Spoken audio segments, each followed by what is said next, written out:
Salam sejahtera kepada rakan-rakan semua. Kita kembali ke video seterusnya. Kali ini saya ingin tunjukkan teknik untuk kita memasukkan video di dalam website kita. Siapkan dulu beberapa space dan klik semula di sini. Katalah saya nak masukkan video di sini. Apa yang perlu saya lakukan adalah insert table terlebih dahulu. Masukkan satu table saja. Klik di 1x1 ni.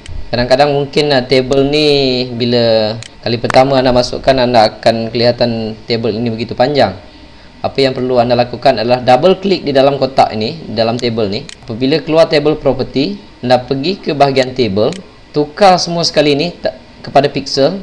Sini pun kalau dia lain, kalau dia tulis persen-persen seperti tadi, tukarkan juga kepada pixel. Okey. Dan width ni saya cadangkan masukkan 100. Dan jika table itu anda ingin letakkan di tengah, anda tukar di table alignment, pergi kepada center. Klik OK.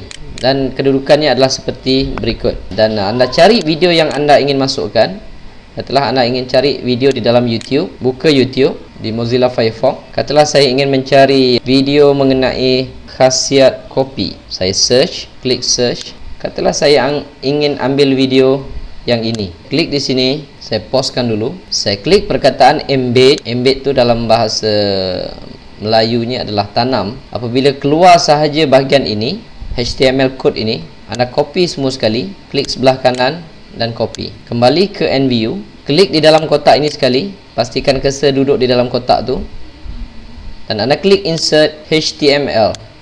Anda pastekan kod yang anda copy daripada YouTube tadi, klik sebelah kanan dan paste. Apabila keluar seperti ini, anda boleh klik insert. Cuba anda lihat, kotak di sini telah membesar seperti ini. Maksudnya di dalam end view ni anda tak boleh nampak video tersebut. Tetapi apabila anda savekan website ini, ingat ya, website ini yang saya buat nama dia Index. Pergi semula ke FileZilla, upload file ini.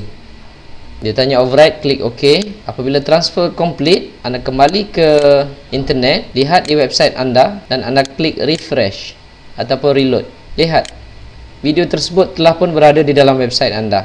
Video ini boleh dimainkan terus daripada website anda. Okey, itu adalah teknik untuk memasukkan video ke dalam website anda. Terima kasih, kita akan jumpa video seterusnya.